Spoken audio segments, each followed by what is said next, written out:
दोस्तों, न्यूयॉर्क का वो दिन इतिहास के पन्नों में हमेशा याद रखा जाएगा। संयुक्त राष्ट्र महासभा का विशाल हॉल खचाखच भरा हुआ था। चारों तरफ से कैमरों की फ्लैश चमक रही थी और हर कोई इस बात का इंतजार कर रहा था कि आखिर आज किस देश का नेता क्या बोलने वाला है। मंच पर माहौल गंभीर था, लेकिन अचानक ऐसा कुछ हुआ जिसने वहां मौजूद हर शख्स को चौंका दिया। यूनाइटेड नेशंस जैसा सबसे बड़ा मंच अचानक किसी राजनीतिक अखाड़े की तरह लगने लगा। एक तरफ थे तुर्की के प्रतिनिधि और दूसरी तरफ भारत के विदेश मंत्री एस जयशंकर। और फिर शुरू हुआ ऐसा शब्द युद्ध जिसने पूरी दुनिया का ध्यान खींच लिया। असल में दोस्तों, काफी समय से यह चर्चा चल रही है कि भारत को संयुक्त राष्ट्र सुरक्षा परिषद यानी यूएनएससी में स्थायी सीट मिलनी चाहिए। भारत दुनिया का सबसे बड़ा लोकतंत्र है, सबसे तेजी से बढ़ती हुई अर्थव्यवस्था है, अंतरिक्ष से लेकर रक्षा तक हर क्षेत्र में अपनी ताकत साबित कर चुका है। ऐसे में भारत का स्थायी सदस्य बनना कोई चौंकाने वाली बात नहीं होनी चाहिए, बल्कि यह तो समय की मांग है। लेकिन जहां कुछ देश इस विचार का समर्थन करते हैं, वहीं कुछ देश ऐसे भी हैं जिन्हें भारत का आगे बढ़ना बिल्कुल रास नहीं आ रहा।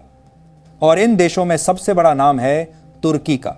जब संयुक्त राष्ट्र में भारत की स्थायी सदस्यता की चर्चा हुई तो तुर्की के प्रतिनिधि अचानक खड़े हो गए और उन्होंने भारत पर आरोपों की बौछार कर दी।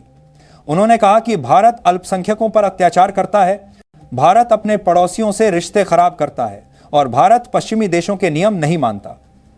सोचिए दोस्तों, ये वही तुर्की है जिसके राष्ट्रपति एर्दोगान कुछ साल पहले खुले मंच से कहते थे कि अगर भारत जैसा देश स्थायी सदस्य बन जाए तो यह दुनिया के लिए गर्व की बात होगी। लेकिन अब वही तुर्की भारत की राह में रोड़े अटका रहा है। लेकिन असली खेल तो यहां से शुरू हुआ। जैसे ही तुर्की ने यह आरोप लगाए, भारत के विदेश मंत्री एस जयशंकर खड़े हुए। पूरे हॉल की नजरें उनकी तरफ थीं। वहां मौजूद लोग जानते थे कि अगर भारत चुप रहा तो यह आरोप दुनिया भर में चर्चा का विषय बन जाएंगे। लेकिन दोस्तों, यह नया भारत है, यह वो भारत नहीं जो चुपचाप सुनकर रह जाए। जयशंकर ने माइक उठाया और तुर्की को उसी की भाषा में जवाब देना शुरू किया। जयशंकर ने सबसे पहले तुर्की के दोहरे चरित्र को उजागर किया। उन्होंने कहा कि जो देश खुद आतंकवादियों को पनाह देता है, उसे इंसानियत और मानवाधिकार का पाठ पढ़ाने का कोई हक नहीं है। यह सुनते ही हॉल तालियों से गूंज उठा। फिर उन्होंने और भी कड़ा वार किया। उन्होंने कहा कि तुर्की को दूसरों पर उंगली उठाने से पहले अपने घर को देखना चाहिए। वहां महिलाओं की स्थिति क्या है, अल्पसंख्यकों के साथ कैसा व्यवहार होता है और इतिहास में किस तरह अर्मेनियाई और ग्रीक समुदायों को मुश्किलों का सामना करना पड़ा। जयशंकर के यह शब्द किसी तीर की तरह सीधे निशाने पर लगे और तुर्की का चेहरा उतर गया। दोस्तों, यह कोई साधारण जवाब नहीं था। यह उस भारत की आवाज थी जिसने ठान लिया है कि अब किसी भी मंच पर वह दबेगा नहीं। नया भारत सिर्फ अपनी सुरक्षा नहीं करता, बल्कि वॉर करना भी जानता है। जयशंकर के इस जवाब ने न केवल तुर्की को चुप करा दिया, बल्कि दुनिया के उन देशों को भी संदेश दे दिया जो भारत के खिलाफ षड्यंत्र रचते रहते हैं। लेकिन ड्रामा यहीं खत्म नहीं हुआ। पाकिस्तान हमेशा की तरह अपनी पुरानी आदत से बाज नहीं आया। उसने फिर से कश्मीर का मुद्दा उठाया और इस बार उसने ओआईसी यानी इस्लामिक देशों के संगठन में एक बैठक बुलाई। इसमें पाकिस्तान, तुर्की, अजरबैजान, नाइजर और सबसे बड़ा नाम सऊदी अरब शामिल था। इन पांचों ने मिलकर भारत के खिलाफ प्रस्ताव पारित किया और कहा कि कश्मीर में मानवाधिकारों का उल्लंघन हो रहा है। दोस्तों, यह भारत के लिए सबसे बड़ा झटका था, क्योंकि सऊदी अरब को भारत हमेशा से अपना करीबी दोस्त मानता आया है। लेकिन इस बार सऊदी अरब पाकिस्तान के साथ खड़ा नजर आया। अब सवाल यह है कि आखिर सऊदी अरब ने ऐसा क्यों किया? क्या वह पाकिस्तान का दबाव झेल रहा है? क्या यह तेल की राजनीति है या फिर यह सिर्फ भारत पर दबाव बनाने की चाल है? अंतर्राष्ट्रीय राजनीति में किसी भी देश का दोस्त या दुश्मन स्थायी नहीं होता। यहां सब कुछ हितों के हिसाब से चलता है। यही वजह है कि सऊदी अरब ने इस बार भारत का साथ छोड़कर पाकिस्तान के साथ खड़ा होना ज्यादा बेहतर समझा। लेकिन भारत भी चुप रहने वालों में से नहीं है। जयशंकर ने तुरंत कूटनीतिक मोर्चा संभाला। न्यूयॉर्क पहुंचते ही उन्होंने सिर्फ 2 दिनों में 12 देशों के विदेश मंत्रियों से मुलाकात की। इनमें अमेरिका, सिंगापुर, नीदरलैंड्स, श्रीलंका और मालदीव जैसे देश शामिल थे। इतना ही नहीं, उन्होंने यूरोपियन यूनियन और ग्लोबल साउथ के 25 से ज्यादा देशों के साथ ग्रुप मीटिंग भी की। दोस्तों, ये कोई छोटी बात नहीं है। ये दिखाता है कि भारत की डिप्लोमेसी कितनी मजबूत हो चुकी है और कैसे भारत अब दुनिया के हर मंच पर अपनी पकड़ मजबूत कर रहा है।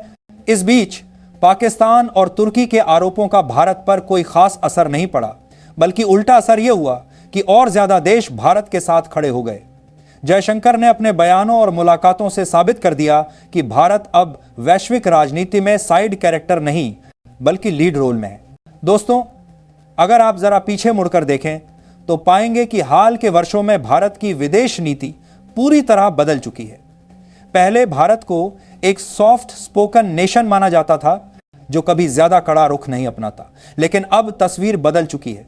अब भारत अपनी ताकत दिखाने से नहीं डरता, चाहे गलवान की घटना हो, चाहे G20 की मेजबानी हो या फिर UN का मंच। भारत हर जगह अपनी शर्तों पर खेल रहा है और यही वजह है कि कुछ देश भारत को रोकना चाहते हैं। तुर्की और पाकिस्तान जैसे देश जानते हैं कि अगर भारत स्थायी सदस्य बन गया और उसे वीटो पावर मिल गई तो उनकी आवाज दबकर रह जाएगी। वे दुनिया की राजनीति में भारत के सामने कहीं भी खड़े नहीं हो पाएंगे।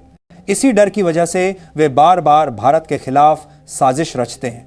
लेकिन जयशंकर का जवाब साफ है, भारत अब किसी भी कीमत पर रुकने वाला नहीं है। चाहे कितनी भी बाधाएं आएं, चाहे कितने भी देश विरोध करें, भारत अपनी मंजिल तक जरूर पहुंचेगा। दोस्तों, इस पूरी कहानी का सबसे बड़ा संदेश यही है कि भारत अब किसी भी मंच पर अकेला नहीं है और ना ही किसी के सामने झुकने वाला है। आज का भारत वही पुराना भारत नहीं है जो बस सुनता रहे और चुपचाप आगे बढ़ जाए।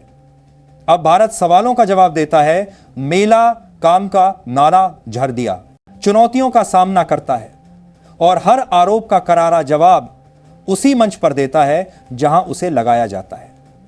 तुर्की और पाकिस्तान जैसे देश आज भी सोचते हैं कि वे झूठ फैलाकर, कश्मीर का नाम लेकर और सस्ती राजनीति करके भारत की राह रोक सकते हैं, लेकिन वे भूल जाते हैं कि अब भारत 21वीं सदी का भारत है।